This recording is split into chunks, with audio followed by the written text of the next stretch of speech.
The best way that I can explain it, and there are like cameras now that can, photograph your biofield and look at different colors and what colors where, and does your energy field look off? But we have an electromagnetic field around our body. And it goes through several layers. And if you studied yoga, you have the koshas.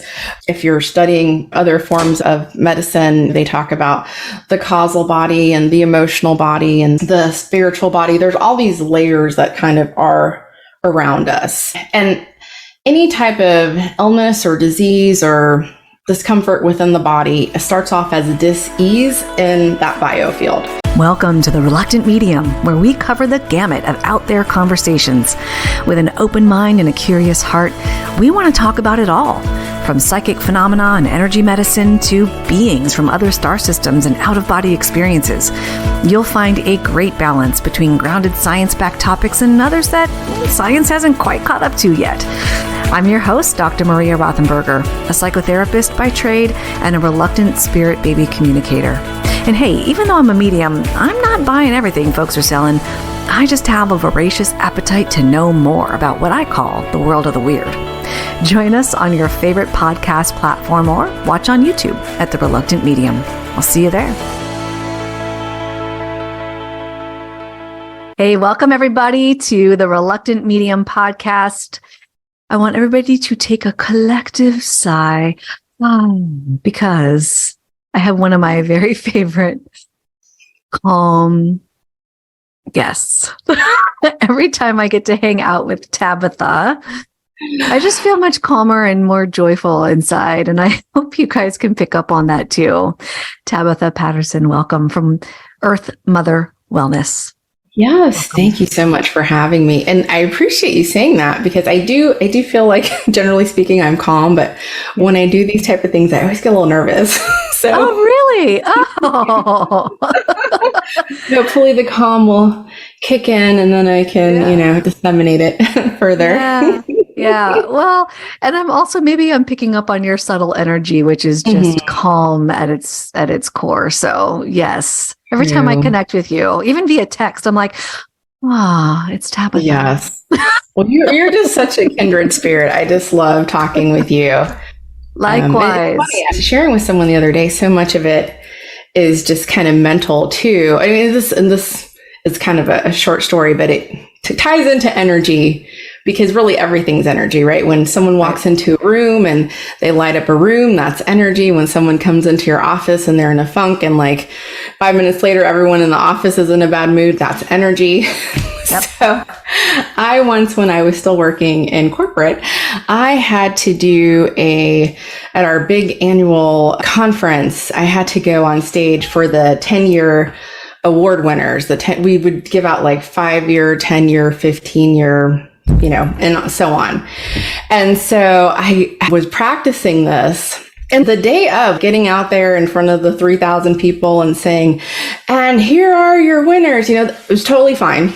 I psyched myself up. It was totally fine. It went amazing. But the rehearsals, I was so nervous. Like during the rehearsal. And then one of the people who was supposed to present wasn't there. And they're like, can you stand in for her? And I was like, sure. So I get up there, I'm standing in for her, I'm doing her part. And I realize I'm not nervous at all. But like, I'm literally doing the same thing, right? So it's like, there's a mental component to that because I'm like, there's nothing different that I'm doing now than what I was doing 5 minutes ago. But now I'm not nervous at all. And before I was completely nervous. So I kind of try to use that the day of to like trick myself a little bit, It's like, just act like you're playing a part, I'm standing in for somebody else. Right. People aren't looking at me, they're looking at the other person. Yeah, just that recognition of like, well, that slight subtle shift in thinking created a whole different experience. And so I think that's what I think translates into this world of energy and how we interact with each other and how we interact with people. Sometimes it's just a subtle shift in how we're perceiving something or interacting with something or someone. For sure. Gosh, we see this on the daily, don't we? Yeah. Especially when it's misinterpretation or not understanding where somebody's coming from. And yeah, oh gosh. And context. One time, years ago, I was walking down the street and there was an elderly couple and a big dog and a little dog. And I went up and I started petting the dogs. I'm like, oh my gosh, our dogs are so sweet. And they're like, those aren't our dogs. So had I seen those dogs alone by themselves, I would not have approached them because I would have thought context, okay, I don't know these dogs. They might be friendly. They might not be friendly. But because I saw them trailing the people, I was like, oh, it's okay to touch them and everything will be fine. And so it's like a little bit of context in there too, you know? That's hysterical. I'm glad you were okay though. It doesn't sound like they were. Yes. They were. I mean, you know, they didn't seem aggressive because even someone else's, even if it's with someone, it can still, you know, pets can be aggressive, but they seemed very tame. And then the fact that they were with these other people made me think, oh, well, they're all together. The assumptions we make, Yes. And the assumptions we make affect our energy and our interactions with other people. Indeed. And we are talking a lot about energy today, specifically within the healing realm, because, and I don't know if you feel this too, you probably do because we are kindred spirits, but do you feel like a lot of medicine is going toward more of the energy way rather than just the Western medical, everything's a cell and solid? Well, you're seeing more and more of these modalities being accepted by insurance companies. And so I think that is a real indicator that they're seeing the validity of the science behind it. They might not fully understand how it works, but it works well enough for us to cover Reiki under insurance or to cover acupuncture under insurance. I think even some aromatherapy is being covered. But the other piece of it too is I think the future of medicine really is going to be much more individualized, like everything that because I was in healthcare for over 20 years. So I see a lot of things that maybe not everyone does in terms of documentaries and things like that. But it really seems like the future is you're going to get a prescription based on your DNA. And so less likely to have side effects, more likely to have positive outcomes. But I think the energy piece is going to be really big as well. Not only because it has such positive outcomes, but it's starting to be recognized by mainstream. But then also it is a threat to certain aspects of traditional medicine too, right? So from that perspective, there might be some back and forth with it. You know, you might see people coming forward saying, oh, well, you know, we're talking about big pharma and things like that at some point, lobbying for some type of maybe universal like certification system.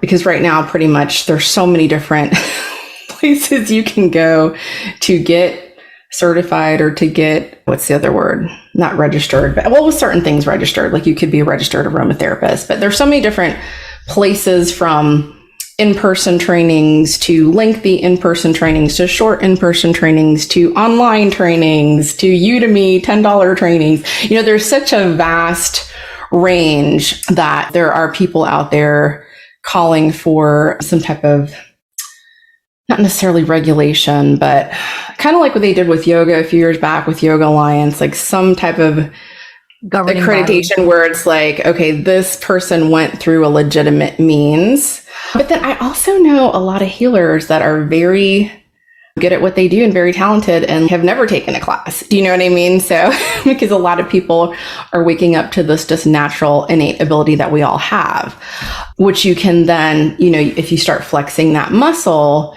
you can enhance that through training.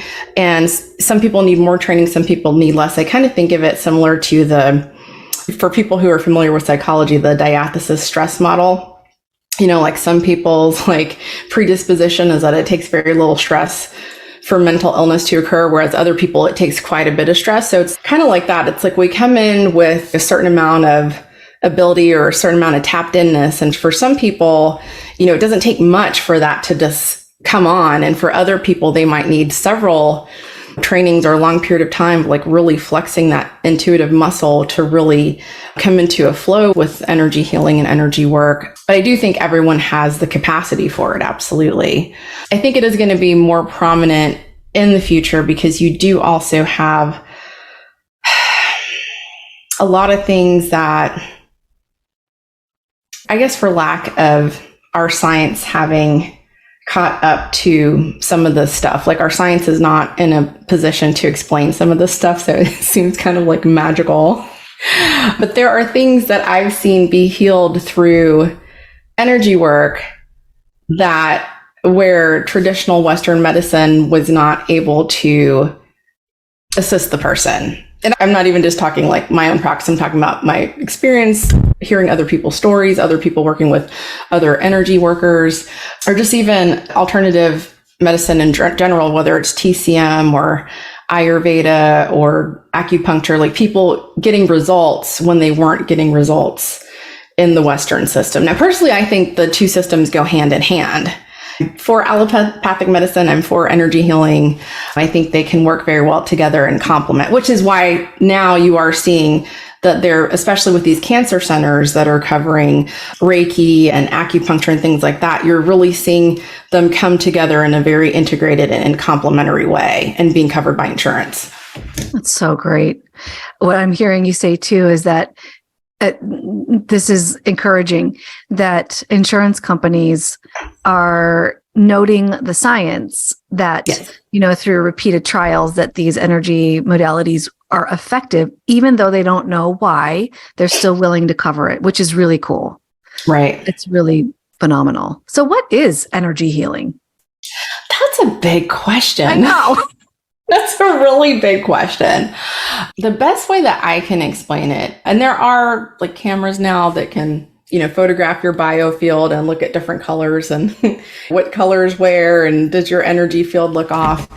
But we have an electromagnetic field around our body. And it goes through several layers. And if you studied yoga, you have the koshas.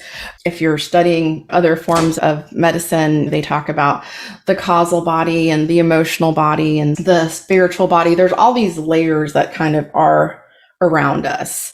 So energy healing and any type of illness or disease or discomfort within the body starts off as dis-ease in that biofield.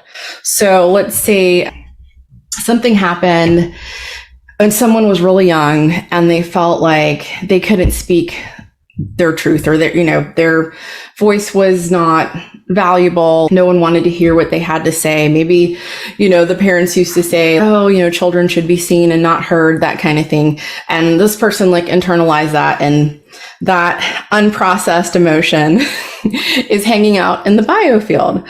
And maybe they have some other things that reinforce that throughout their life, but it kind of works its way through the field till it manifests in the physical body.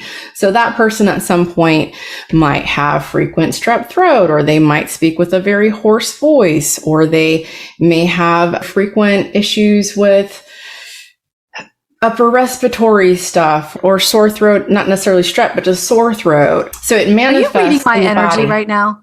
I'm not, it's funny though, because I can't tell you how many times I give an example and it's just I think it's a random example that's come to me, but I can't tell you how many times the person I'm talking to is like, are you talking about me right now?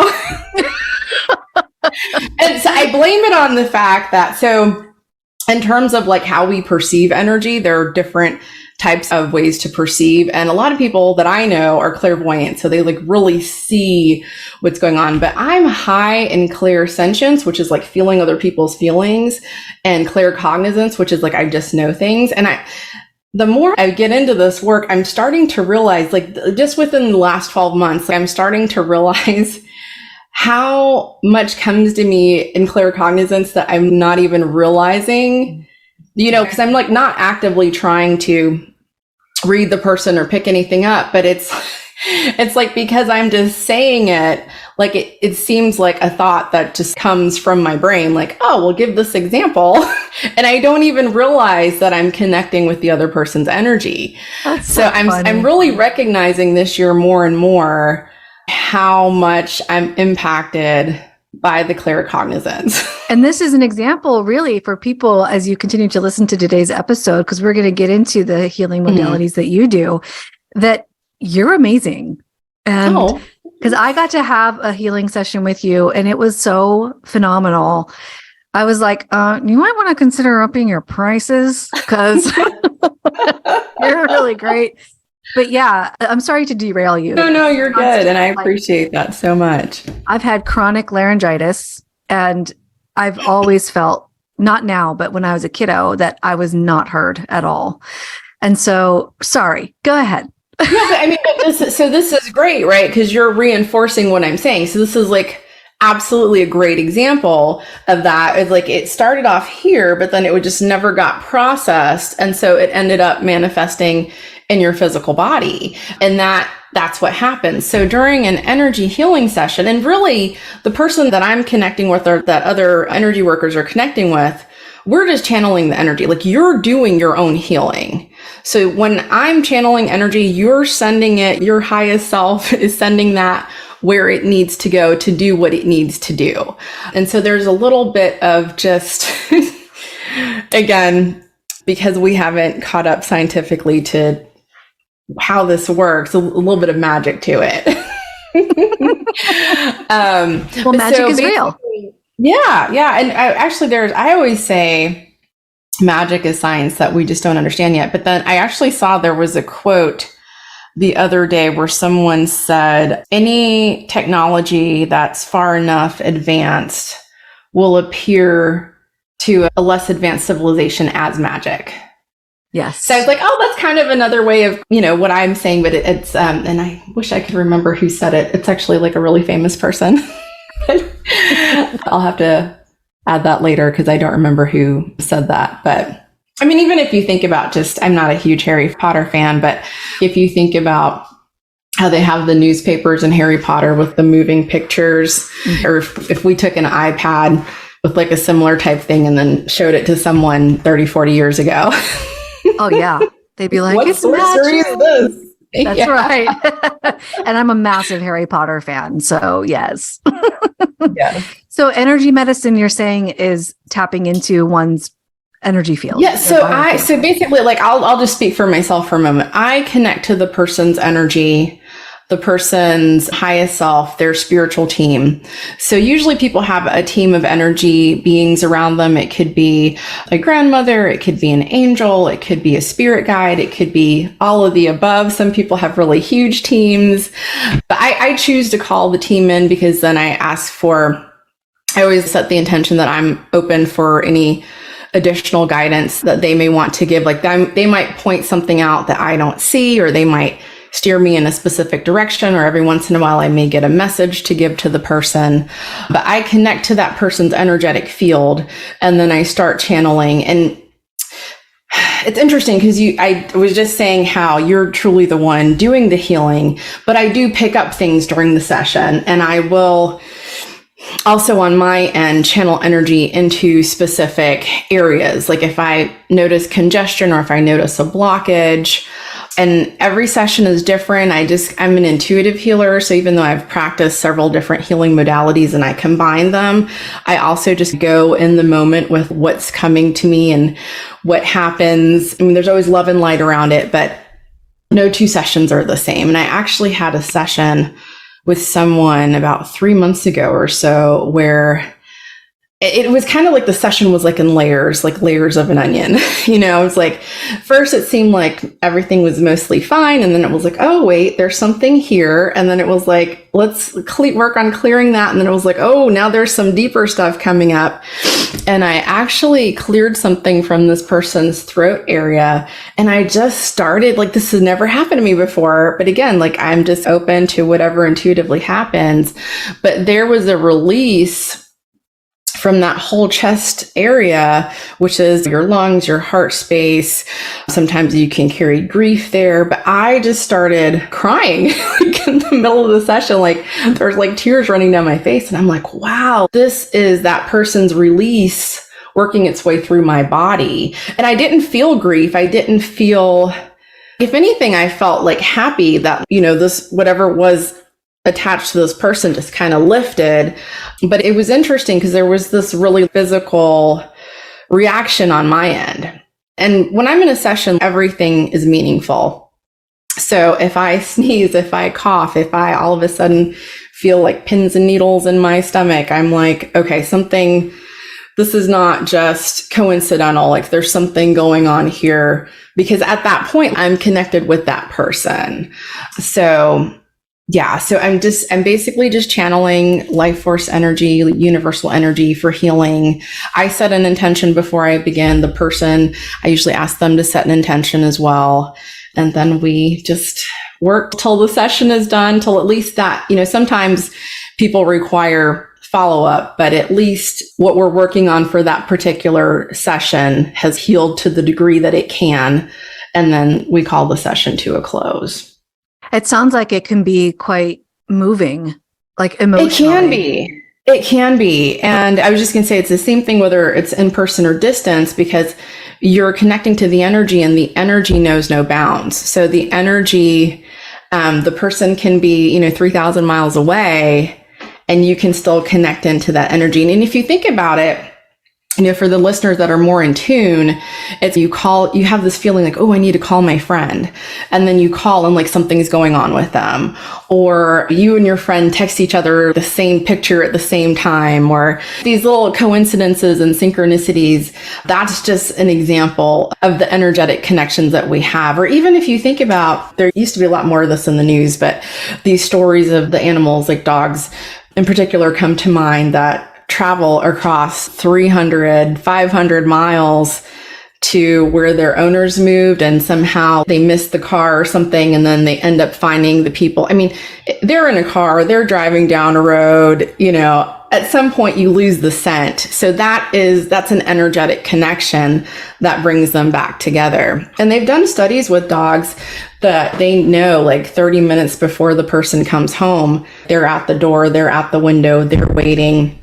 The person's still 30 minutes away. So that's an energetic connection. Just examples to, I think different people benefit from hearing it in different ways. So yes. Well, the way that you just explained it highlights this really well, because right there you're talking about energetic connection, and then energy medicine is moving some of that energy that is no longer serving the person, or creating physical or mental or emotional strain or pain or whatever. And then you actually touched on or moved into the next question that I had, was around the distance stuff. Because people ask me the same thing. Well, can you connect with my spirit baby even if I live in France? And I say, well, all of my sessions are online, because it doesn't matter. It doesn't. Right. Somebody could be on Pluto and I could connect with their higher selves and their babies and all that. So yeah. And can you just say that one more time? Why is that a thing? Distance healing? Well, I mean, the reason I think it's a thing is because our energetic fields exist outside of time and space. It's different from our 3D physical reality. You can just connect through intention, because thoughts have energy, and that's really how anything manifests, right? It starts up here. It's an idea. And then it becomes more and more concrete through our efforts. Actually, Denise Lynn has a book called Energy Strands, which I would recommend for anyone who's new to this or getting started with this, wants to dive a little deeper. And she tells a story at the beginning of the book where she had a friend that had come over, and there was like something with the friend where I don't know if they'd had a falling out, but there was some funky energy there. And so she just imagined this like giant rose between them, like set that intention of like, here's this healing flower between us. And her young daughter came into the room and was like, oh, mommy, pretty flower. So it's like that thought took an energetic form that young innocent child was able to see, even though it hadn't yet made its way like into our 3D reality, like the way that we see now. But it's like everything that's manifest starts out there, whether it's in the biofield or whether it's in a thought field, everything works its way into this 3D reality. Okay. Yeah. And I'm also thinking about, for those science-minded folks who need more scientific Right. Einstein studied this and he called it quantum entanglement. He called Yes, it, or the quantum field. Yes, and yes, quantum entanglement. And there's several forms of energy healing, but one of them is called the quantum healing, oh yeah, quantum healing something technique. yes. Oh, I know what you're talking about. Yeah. Dolores Cannon. Yes. Right. Yeah. Right. And she does a lot of the past life stuff Mhm. too. But right. So the idea is he called it spooky action at a distance because he was like, this is magic, right? Yeah. Right. The idea is that when particles of energy that are connected to one another, when they are entangled with one another, it doesn't matter how far apart they are, they still react. One reacts. If the other one changes somehow, the other one reacts, no matter the distance. Sometimes I get clients who are in a breakup situation, and one of the partners was the former partner was like kind of a narcissist or had some more toxic type behaviors. And I always warn them when we do like this cord clear. So there can be energetic connections between people. Some people call those cords, or energy strands. So sometimes during a session, we'll do some cord clearing or cord cutting to separate that connection. Or I even talk people through how to do that on their own, like in a meditative state. But I always warn them, the person might not even be energetically minded, but as soon as you do this, they're going to feel it and they're going to reach out to you because they're going to try to reestablish that connection.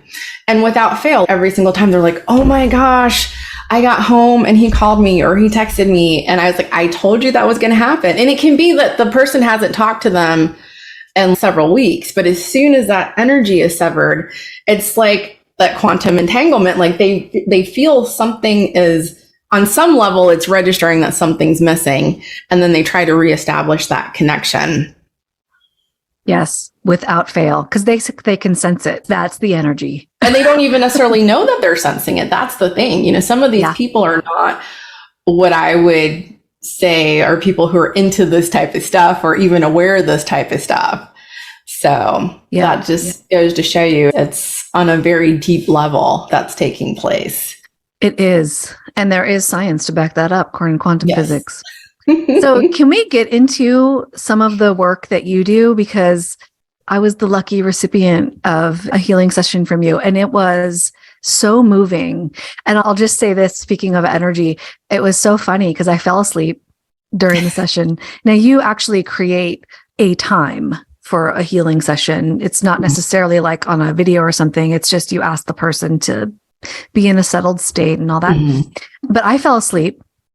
And then I woke up and I'm like, I have to go to the restroom. So I got up to go to the restroom, and what comes over my phone but a text from Tabitha saying the session is now over. And I went, what? How? Yeah.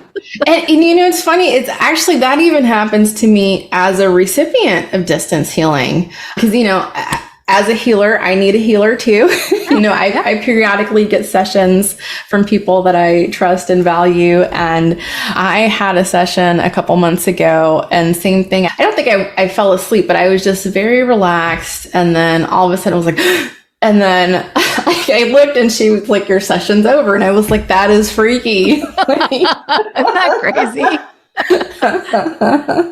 But now you do several types of healing, and I've actually had you on my other podcast, the Miracles Happen Fertility podcast, talking about plant medicine, and you do like 100,000 things, but I encourage folks to check you out. But today we are talking about womb healing and a womb blessing. And of course, this is still somewhat fertility related, but I'm sure it can impact other areas of one's life. But can you just talk about that? Absolutely. And it's funny, I just taught a workshop this past weekend about the connection between our heart, womb, and the moon and nature, and just kind of coming back into our feminine energy as women. So in my work, regardless of what it is, whether it's card reading or aromatherapy or plant work or energy work, like my goal is always to empower the person to be their own healer, like empower them to go further with this, and to, like, I'm not of the school of, where you give your power to someone else, and it's like, oh, I'm this guru and come see me, and oh, you're going to need another session next week. I'm really like, I'm part of your team. I'm here to help you. I want you to be able to do this stuff for yourself. And some people even just come just for like intuition coaching to learn how to kind of go further with that work. But with the womb work in particular, it's something that's always been part of, because I love working with women, it's been part of my energy work practice. But then when I discovered that there was an actual energy practice that really just centered around the womb, I was like, oh, I'm interested in that. Miranda Gray, she's in the UK. She actually started off as a Reiki master and then had this download of the system of healing for women, connecting the heart with the womb and the pituitary gland with the heart and the womb.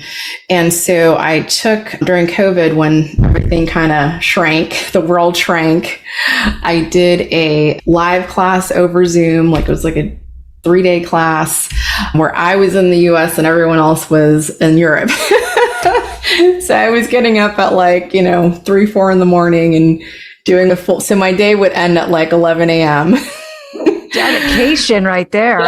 Yes. Because I was like, well, what better time, And I feel like it made things so accessible too, because traveling is fun, but traveling can be expensive. And so it's like I was able to do this training without airfare, without hotel. Like there were some neat blessings that came along with COVID. But it was after that point that I really started incorporating more womb work and what I was already doing, but then also offering these standalone womb healing and womb blessing sessions where it's really just focused.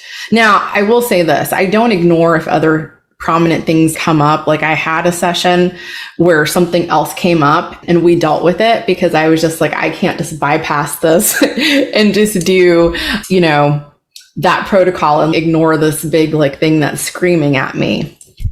So even with the standalone like womb healing and blessing sessions, if something is very prominent during the session, I will address it. That is ethical. Good. Yeah. I feel like if it's coming up for a reason. Yes. Right. So what is a womb blessing and a womb healing? And are they different from one another? What does that mean? They are different, and they were developed by a Reiki master. So it's channeling energy just as if you would in other forms of energy work. So it's very similar to Reiki or some of these other types of energy healing that are out there. It's just that the energy that's being channeled is very specific. So it's a very feminine energy that you're calling in and that you're channeling, but it's also going to very specific areas of the body, because we as women, we hold a lot of trauma in our womb space, whether we still have a uterus or not. And so for people who've had trauma, that can manifest as endometriosis. It can manifest as painful periods, irregular periods, unexplained infertility, fibroids. The list goes on. There's a lot of things that affect that area of our body. And so this is just one other tool that can come into play to help to release. Sometimes that energy that's being released isn't even yours. It's ancestral. We have that whole generational trauma, right? To where they've shown now that we inherit not just grandma's eyes, but grandma's traumatic event, And then if you subscribe to the theory of past lives, then that comes into play too. So that's like another layer that can potentially. We're just in trouble, man. Yeah, absolutely. So, and there are big T traumas and little T traumas. It could be, I have painful periods because when I got my period, I was really upset about it and I didn't want it. And, I just wasn't ready for it and it just made me feel a certain way. And then there are people who have sexual assault and other things that are on the level of a big T trauma.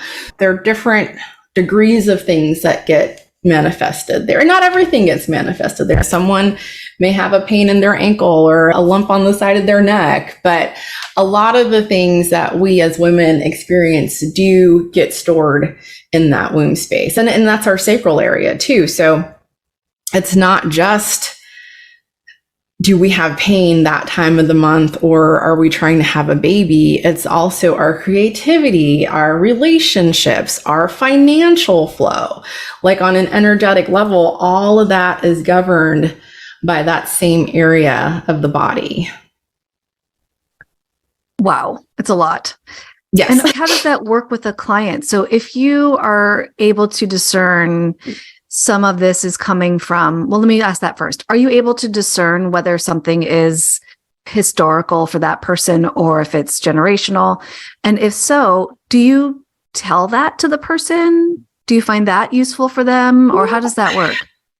I don't know. I get a couple different types of scenarios. So one scenario is the person doesn't tell me anything and I don't really ask anything. But they book a womb blessing healing and we do the session. And then I usually end up like they give me really amazing stories after the fact. I had one person like literally start her period while I was working on her.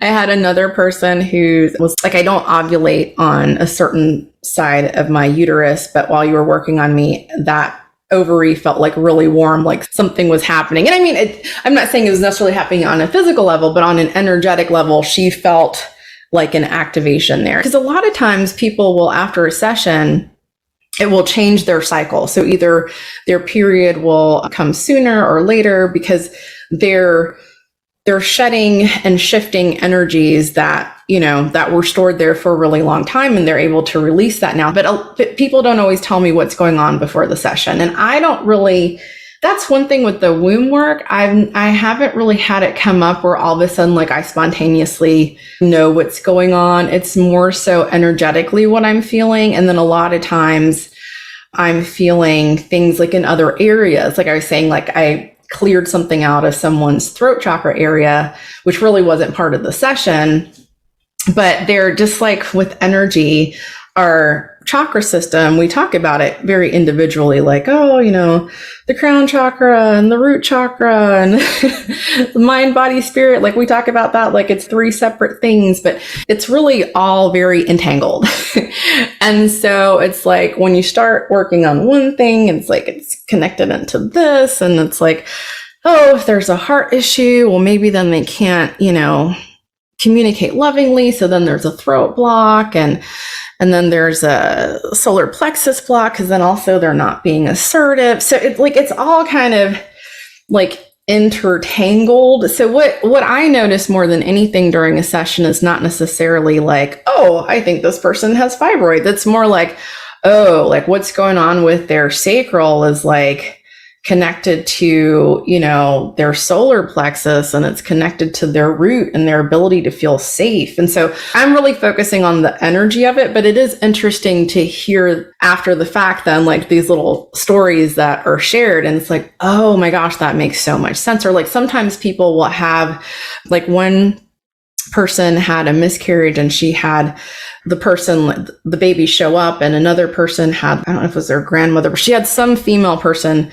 in her family. Like I was working on her back and she said like she just felt the energy of that person. And then she ended up telling me this whole story about like what happened in the female lineage of her line.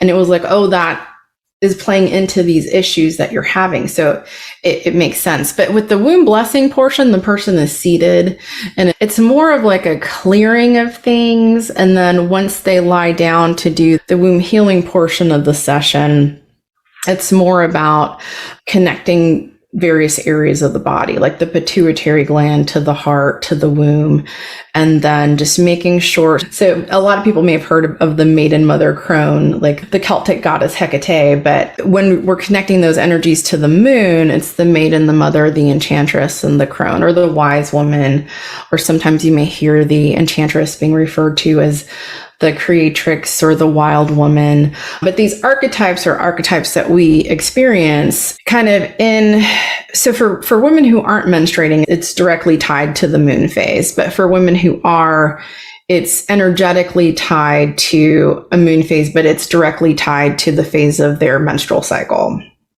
But these energies, these archetypes that we embody sometimes can get off balance. So if someone is depleting their energy by giving, and never recharging their battery.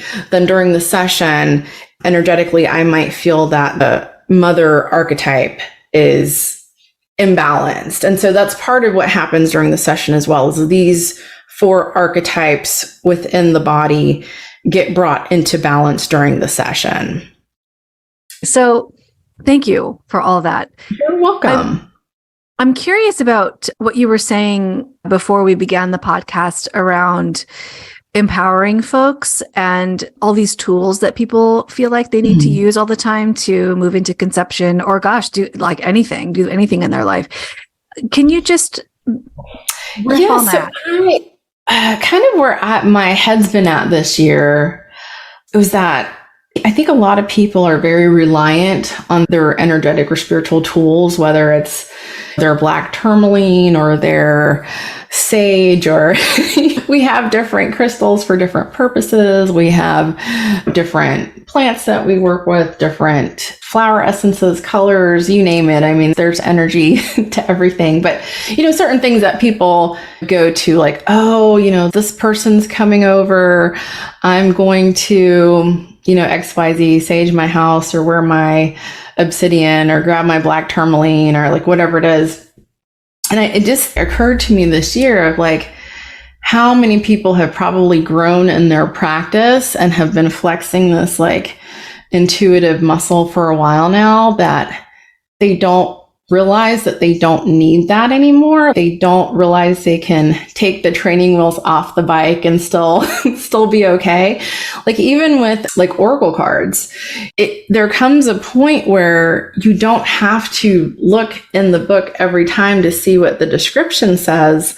You can just trust the messages that are coming to you on the card. Or some people get to the point where they don't even need cards, right? Because like they've opened that doorway, that gateway enough to where the messages are just coming in without them having to use the tool, that in this case, the tool being the cards. The messages are just coming in as soon as they connect to the person. Like they don't even have to pull out the deck and they're already hearing, oh, this person's got mother issues and this, that, and the other. So I think my message to people would be just like, try some things that you normally would do with the tool, but try it without, or try it like if you normally read about the cards, interpret the cards without pulling out the book. Or, if you're like, oh my gosh, I'm walking into this meeting and I don't have my black tourmaline. Well, just put an energetic shield around yourself. Like I said, thoughts have energy, thoughts have manifestation. Visualize yourself in a protective egg or bubble or suit of armor or whatever it is, and I guarantee you it will work. It will work. And sometimes too, it's like once you know the energy of something, like let's say you've worked with turquoise for a really long time and you don't have to have it in your hand to know what that feels like, whether it's for your own purposes or whether it's for healing with the client. A client comes to you and you're like, oh man, this would be really good. She's got some ancestral stuff going on, but I didn't bring my turquoise. Just channel that, just take a moment, tune in, connect to that energy, and you can still work with it. Like you essentially like on an ethereal form, like you're working with the energy of the crystal. I mean, if you think about, that's basically what people do with these like power animals or spirit animals. Like they're working with the spirit of the animal. They're not bringing in actual bears and panthers and stuff into a session. So essentially like that translates into all other things. It's really, a lot of it is shaped by, in this quantum field, by your intention. Yeah. And that actually takes us all the way back to what we were talking about in the very beginning of today, which is energy and energy medicine. So that energy doesn't go away just because that turquoise is not in your hand, or it's not even in the same room as you or in the same building. The energy is still there. And so you can call it in.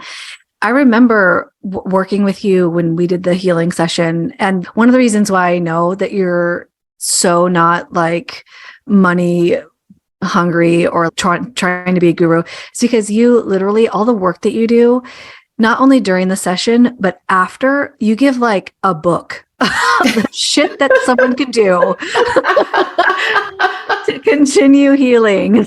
It's so true. I have to stop myself. I really do. Like, I have to stop and I have to use discernment. And I have to say, okay, of the resources that could help this person, which ones are the most important?